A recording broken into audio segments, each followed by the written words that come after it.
बिहार के एनडीए सांसदों ने नितिन नवीन से मुलाकात की और भारतीय जनता पार्टी के राष्ट्रीय कार्यकारी अध्यक्ष के रूप में उनकी नियुक्ति पर उन्हें बधाई दी। इस दौरान चिराग पासवान ने उन्हें गर्मजोशी भरी बधाई देकर सम्मानित किया। साथ ही उन्होंने नितिन नवीन से अपना पुराना रिश्ता बताया। क्या कुछ कहा, सुनिए। देखिए, भारतीय जनता पार्टी एनडीए गठबंधन के का न सिर्फ प्रमुख दल है, बल्कि भारतीय जनता पार्टी ने अपने नेतृत्व में प्रधानमंत्री जी का हमेशा ये प्रयास रहा है कि किस तरीके से गठबंधन एकजुटता के साथ मजबूती से आगे बढ़े, और इसी का ही परिणाम है जिस तरीके का रिजल्ट, जिस तरीके का जनादेश बिहार विधानसभा चुनाव में देखने को मिला। ये दर्शाता है कि जब सारे दल एकजुटता के साथ हैंड एंड ग्लव की तरह जब काम करते हैं, ईमानदार सोच के साथ आगे बढ़ते हैं, गठबंधन के प्रति ईमानदारी रखते हैं, तो इस तरीके के परिणाम आते हैं। ऐसे में हर दल के राष्ट्रीय अध्यक्ष की एक अहम भूमिका होती है गठबंधन को मजबूती देने की सोच रखने के लिए। लंबे समय तक जिस तरीके से इस जिम्मेदारी को खूबसूरती से भारतीय जनता पार्टी के राष्ट्रीय अध्यक्ष आदरणीय जेपी नड्डा जी के द्वारा निभाया गया, उम्मीद ही नहीं पूरा विश्वास है कि उतनी ही या शायद उससे ज्यादा खूबसूरती से मौजूदा भारतीय जनता पार्टी के कार्यकारी राष्ट्रीय अध्यक्ष नितिन नवीन जी के द्वारा निभाया जाएगा। मेरे लिए एक बिहारी होने के नाते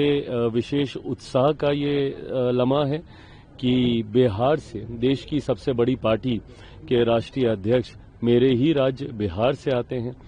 और जिनके साथ मेरे परिवार का पुराना रिश्ता, पुराना परिचय रहा है। पीढ़ी दर पीढ़ी, 2 पीढ़ियों का संबंध उनके परिवार से मेरे परिवार का रहा, और एक लंबे समय से 2 भाइयों की तरह हम लोगों ने बिहार में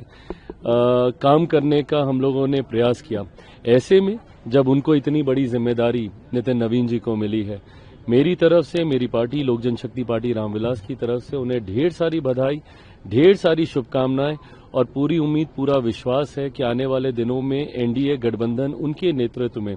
और मजबूत होता हुआ और उसका और विस्तार होता हुआ हम लोग जरूर देखेंगे। युवा बिहारी नितिन नवीन भी बने हैं पार्टी के राष्ट्रीय कार्यकारी। बिल्कुल, ये युवा बिहारी चिराग पासवान पहले से है बिहार में, कैसी जोड़ी चलेगी एनडीए की? ये मैं मानता हूं कि ये युवाओं में एक नया जोश, एक नया उत्साह होता है, और मेरे प्रधानमंत्री ने भी इस बार बिहार चुनाव में बिहार फर्स्ट, बिहारी फर्स्ट की सोच, हम लोग हमेशा ये कहते रहे हैं कि एक हम लोग का MY समीकरण है जहां पे महिला और युवा हैं। तो ऐसे में युवाओं को इतनी बड़ी जिम्मेदारी भारतीय जनता पार्टी की तरफ से जिस तरीके से दी गई है, ये दर्शाता है कि प्रधानमंत्री जी सिर्फ कहने के लिए ही युवाओं की चर्चा नहीं करते। जिस तरीके से उनके पार्टी का शीर्ष नेतृत्व, शीर्ष पद पर एक युवा को ये जिम्मेदारी दी गई है, और वो युवा बिहारी हैं जिस सोच के साथ मैं आगे बढ़ रहा हूं। तो ऐसे में जैसा मैंने कहा कि मेरे लिए, मेरी पार्टी के लिए भी ये खास लम्हा है, और यकीनन